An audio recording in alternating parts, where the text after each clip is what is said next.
खेती का जो मुख्य आधार है वो है ज़मीन में पाया जाने वाला ह्यूमस।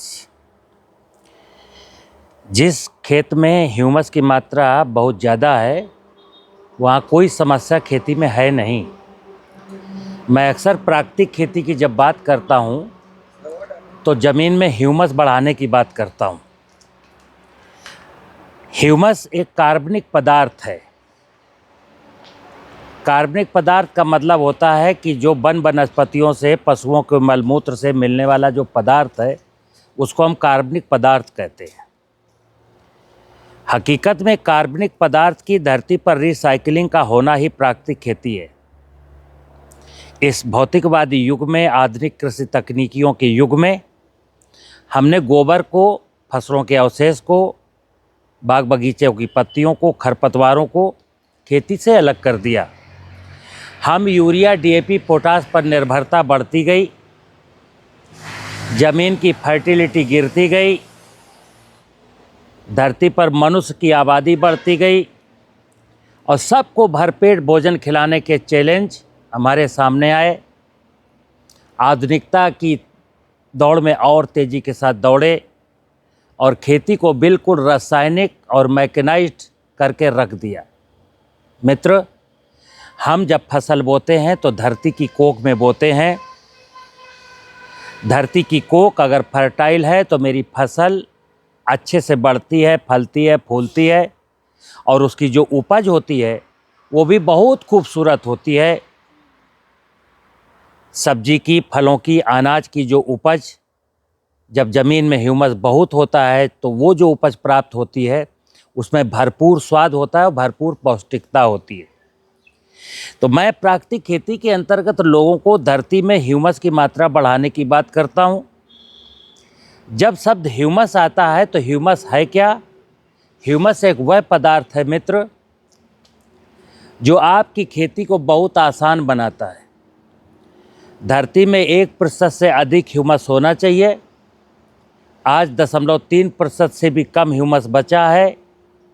इसलिए प्राकृतिक खेती में बहुत सारे लोग केवल जीवामृत की बात करते हैं और बहुत सारी अन्यत्र बातें करते हैं, लेकिन सोशल मीडिया में कोई भी व्यक्ति धरती माता की उर्वरता को बढ़ाने की बात नहीं करता, क्योंकि सभी लोग जानते हैं कि अगर किसान इस सत्य को जान गया तो फिर हमारी दुकानें बंद हो जाएंगी। हमने जीवामृत का बहुत प्रचार प्रसार किया। जंगल से लाई गई मिट्टी का जीवामृत बनाएं या जीवामृत हमसे ले जाएं। हमारे यहाँ से 9-10 हज़ार लोग पिछले 3 सालों में जीवामृत ले गए। उनमें से 80% लोग उस जीवामृत को मेंटेन नहीं रख सके। इसलिए मैंने 1-2 बार और बोला है कि जो जंगल की मिट्टी से मैं जीवाणु ला करके कल्चर किया था, संवर्धन किया था, वो लोगों को बांटा। अब हम चूँकि उसको मेंटेन कर लेते हैं, मेरे यहाँ लोग आते हैं, ले जाते हैं, तो रिसाइकलिंग होती रहती है। इसलिए मेरा जीवामृत सही बना रहता है। किसान के साथ क्या दिक्कत है कि एक बार जीवामृत ले गया, 200 लीटर बनाया, फसल में उपयोग कर लिया, 20 लीटर बच गया। अब उसको 6 महीने के बाद अगली फसल लेना है, तो 6 महीने तक ये बचे हुए कल्चर को कैसे जिंदा रखा जाए, एक टेक्निकल प्रॉब्लम है। आज उस टेक्निकल प्रॉब्लम को मैं सुलटा रहा हूँ। तो मेरा निवेदन है कि जो किसान मेरे चैनल में जुड़े हैं, जो किसान मेरे व्हाट्सएप ग्रुपों में जुड़े हैं, उन सभी से निवेदन है कि मैं जो बता रहा हूँ वो समझें और जीवामृत को कंटिन्यू अपने यहाँ कैसे सुरक्षित रखेंगे उस विधा को समझें। देखिए मित्र, ये मैंने एक सड़ा गला कार्बनिक पदार्थ यहाँ इस पेड़ के नीचे फैलाया है। आपको अपने खेत में एक ऐसा पेड़ देखना है, नीम का, शीशम का, जामुन का, पाकड़ का, पीपल का, बरगद का, महुए का, अर्जुन का, जो 15-20 साल पुराना हो, उसके नीचे थोड़ी सी छाया रहती हो। तो ये मेरा अर्जुन, उसका सागौन का पेड़ है, बगल में अशोक का पेड़ है, अर्जुन के भी पेड़ है। मेरे यहाँ कई सारे पेड़ हैं, जंगल जैसी व्यवस्था है यहाँ पर।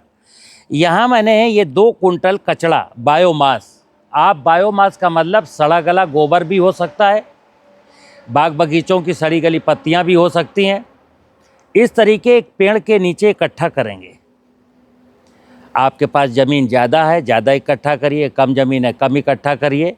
लेकिन मेरा सिद्धांत समझना जो मैं कहना चाहता हूँ, चूँकि जीवामृत को ड्रम में निरंतर जिंदा बनाए रखना एक चैलेंज तो है, क्योंकि जब ड्रम में 10 की पावर 9 की संख्या में माइक्रोब्स हो जाते हैं तो फिर उनकी ग्रोथ रुक जाती है। अब अगर उसको मैं भोजन भी देना चाहूँ तब भी कोई उनके बढ़ने की गुंजाइश नहीं रहती है। जिस गति से ऊपर जाते हैं उसी गति से वो नीचे आते हैं। अगर 2 महीने में मेरा जीवामृत का ड्रम भर गया था, सैचुरेट हो गया था, तो ये मान लीजिए कि 2 महीने बाद वो न्यूट्रल हो जाएगा, फिर उसमें कोई जीवाणु नहीं बचेगा। ऐसी दशा में क्या करना है, एक पेड़ के नीचे मैंने गोबर की सड़ी हुई खाद डाल दी या सड़ा हुआ कोई कार्बनिक पदार्थ डाल दिया, और फिर देखिए ये मेरे पास जीवामृत है। जैसे मैं कहता हूँ 20 लीटर जीवामृत 1 हेक्टेयर ज़मीन में डालना है, तो ये जीवामृत फिर मैंने इस बायोमास में ऐसे ऐसे बिखेर दिया।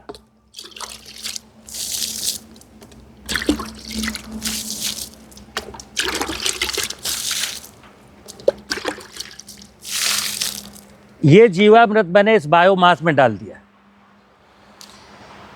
मित्र, हकीकत में सूक्ष्म जीवाणुओं का जो भोजन है वो कार्बन ही है। जैसे मैं जंगल की मिट्टी ला करके, आप लोग जंगल की मिट्टी ला करके जीवामृत बनाते हो, तो जंगल की मिट्टी में जो कार्बनिक पदार्थ है उसी में माइक्रोब्स रहते हैं। तो हमने क्या किया, मेरे खेतों में मर गए, तो अब इनको मैं निरंतर मुझे बनाए रखना है, तो क्या करेंगे, इस तरीके का एक पेड़ लेंगे, बायोमास डालेंगे, और बना हुआ जीवामृत जो 20 लीटर बच जाता है वो आप इस बायोमास में डाल देंगे। बायोमास में डालने के बाद फिर हम पंचों से कहेंगे ज़रा इसके ऊपर मल्चिंग कर दो। चूँकि क्या है कि इसमें मैंने नमी है, तो माइक्रोब्स को कार्बन चाहिए, लेकिन कार्बन गीला चाहिए, ध्यान रखना। इस बायोमास में पत्ते से मल्चिंग कर दो, पूरे पत्ते डालो ऐसे से।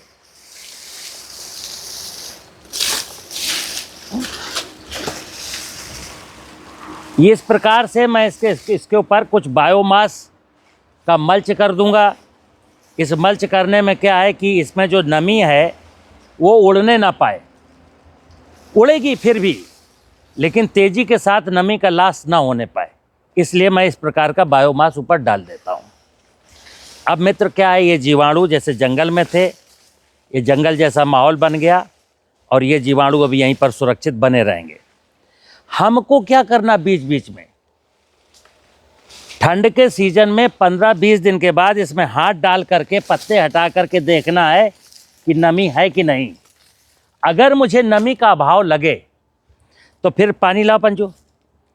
अगर मुझे ऐसा लगे कि नमी थोड़ी सी कम होने लगी तो मैं क्या करूँगा, बायोमास अगर ये 2 कुंटल है, इस बायोमास में हमको 20 से 25% नमी रेगुलर चाहिए। जब नमी आपको लगे 15% हो गई है, 15% का मतलब है 2 कुंटल बायोमास में 30 किलो पानी है, और मैंने क्या बोला, 25 से 30% नमी बनाए रखना है। तो 2 कुंटल बायोमास में 30 लीटर अभी पानी है। अब अगर हम इसमें 20 लीटर और डाल देंगे तो 25% नमी हो जाएगी। तो मैं क्या करूँगा, इसमें पानी डाल दूँगा।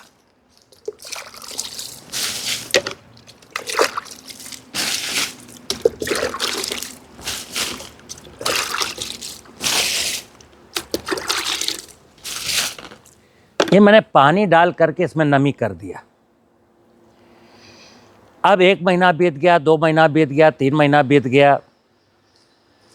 जब मुझे जून में, मतलब जुलाई में मैं अगली क्रॉप बोऊंगा, जब मुझे जुलाई में क्रॉप बोने की ज़रूरत आई, 10 एकड़ खेत में धान लगाना है, गन्ना लगाना है, गेहूं लगाना है, कुछ भी लगाना, अब मुझे फिर जीवामृत की ज़रूरत है। तो जब आप फसल लगाना हो तो उसके ठीक 1 महीना पहले,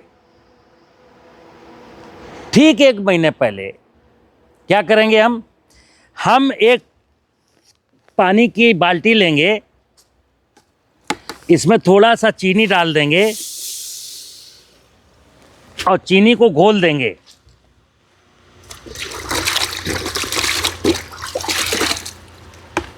इस घुली हुई चीनी को हम इस बायोमास के ऊपर फेंक देंगे। ये क्या है मित्र, इसमें बैक्टीरिया की संख्या को तेजी के साथ ग्रो करा देना है। बेसिकली कार्बन खा करके इनके ग्रोथ की रफ्तार थोड़ी सी धीमी होती है, लेकिन जब मैंने इसमें चीनी का घोल डाल दिया, जैसे ड्रम में मैं चीनी डाल रहा था या गुड़ डाल रहा था, गुड़ या चीनी का घोल, तो इनका संवर्धन तेजी के साथ होगा। यह मैंने डाला, 10 दिन रुके और यहीं से मैंने 10 किलो मिट्टी ली, इसी के नीचे से कार्बन वाला मटेरियल लिया और एक 200 लीटर के ड्रम में डाल दिया। फिर उसी प्रकार पानी भर दिया और चीनी डाल दिया, घोलते रहे। 20 दिन के बाद आपका एक ड्रम जीवामृत तैयार। कोई कहेगा कि एक ड्रम में कितना मिट्टी डालें? अगर आप ये 20 किलो डाल दोगे तो 30 दिन में तैयार हो जाएगा, 30 किलो डाल दोगे तो 20 दिन में तैयार हो जाएगा। चूँकि बेनिफिशियल माइक्रोब्स यहाँ हैं, तो ये विधा है जीवाणुओं को निरंतर सुरक्षित बनाए रखने के लिए। जैसे जंगल में क्यों निरंतर सुरक्षित हैं? जंगल में घने घने पेड़ हैं, सूरज की रोशनी कम जाती है, नमी बरकरार रहती है, कार्बन वहाँ पर होता है, इसलिए वहाँ जिंदा रहते हैं। जब मित्र हमारे खेतों की मेड़ों पर इस तरह के पेड़ थे, इस तरीके के पेड़ खड़े थे और मैं पेस्टिसाइड नहीं डालता था, तो क्या होता था? तो ये जीवाणु बने रहते थे। आज के 50, 60, 100 साल पहले ये जीवामृत का विज्ञान कहाँ था? चूँकि इसकी ज़रूरत ही नहीं थी। आज हम लोगों ने समझा कि ज़मीन के जो जीवाणु हैं, पेड़ों के कट जाने के कारण अप्रैल मई की जून की गर्मी से मर जाते हैं टेम्परेचर के कारण, या पेस्टिसाइड डाल के मर जाते हैं। तो आज ज़रूरत है कि जीवामृत के माध्यम से उन जीवाणुओं की पुनर्स्थापना करें। अब बात मैंने ह्यूमस से शुरू की थी। तो ह्यूमस का मतलब है एक ऐसा पदार्थ जिसमें कार्बन हो, जिंदा माइक्रो ऑर्गेनिज्म हो और माइक्रो ऑर्गेनिज्म की डेड सेल हों। तो हम जब मिट्टी की जांच कराते हैं तो उसमें लिख के आता है जीवांश कार्बन की मात्रा इतनी है। तो जीवांश कार्बन की मात्रा इतनी है, जो लिखा रहता है ना 0.3%, ध्यान रखना मित्र, वो कार्बन की मात्रा है, वहाँ जीवांश की मात्रा नहीं है। क्योंकि जीवांश जब हमारी ज़मीन में जीवाणु जब बचे ही नहीं तो मरे हुए जीवाणुओं के अंश कहाँ से आएंगे? लेकिन एक शब्द है, लिखा जाता है जीवांश कार्बन, लेकिन मैं बता दूं दुनिया में कोई लैब नहीं है जो जीवांश को टेस्ट करती हो। दुनिया की सारी सॉइल टेस्टिंग लैब केवल कार्बन की टेस्टिंग करती हैं और लिखती जीवांश कार्बन है। अगर जीवांश कार्बन 0.3% होता तो जीवामृत डालने की ज़रूरत ना होती। चूँकि जीवाणु हैं ही नहीं तो कार्बन को खाएंगे कैसे, मरेंगे कैसे? इसलिए जीवांश की कमी हो गई। और जीवांश की कमी के कारण मित्र क्या होता है, आपको केमिकल फर्टिलाइज़र की ज़रूरत पड़ती है, फिर बीमारियां लगती हैं तो फंजीसाइड की ज़रूरत होती है। अगर हमारे खेत में जीवाणु सफिशिएंट क्वांटिटी में हैं, नाना प्रकार के माइक्रो ऑर्गेनिज्म हैं, तो आप समझिए खेत में पड़ा हुआ कार्बन जीवांश में कन्वर्ट होता रहेगा, फसलों को पोषक तत्वों की ज़रूरत नहीं पड़ेगी। इस ज़मीन में पाए जाने वाले बेनिफिशियल जीवाणु अगर ज़मीन में हैं तो ज़मीन में रोग फैलाने वाले जो हानिकारक पैथोजिन हैं, ये लाभदायक जीवाणु उनको वहीं कंट्रोल कर लेते हैं, फसलों में कोई बीमारियां नहीं आती। मित्र, खेती आध्यात्म का, सनातन संस्कृति का विषय है। सनातन संस्कृति में सबसे पहले धरती माँ आती है। धरती को ही हम धर्म कहते हैं और धर्म की रक्षा करना मेरा कर्तव्य है। अगर धर्म बचेगा, अगर धरती बचेगी, अगर धरती की फर्टिलिटी बचेगी तो इंसान बचेगा। इंसान जो खाएगा उसमें टेस्ट वैल्यू होगी, इंसान जो खाएगा उसमें पौष्टिकता होगी। एक ऐसा पदार्थ खा करके जो मेरे तन को, मन को पवित्र रख सके। जब ऐसा भोजन होता है समाज में सामाजिक समरसता बहाल रहती है। मुझे उम्मीद है देश के किसानों से, अगर आपको मेरी बात अच्छी लगती हो तो इन बातों को देश के हर एक किसान तक पहुंचाने की जिम्मेदारी आपकी है, क्योंकि अगर मैं इस सनातन संस्कृति को, सनातन धर्म को, धरती माँ को बचा नहीं पाया तो ध्यान रखना, कागज़ का नोट आपको बचा नहीं पाएगा।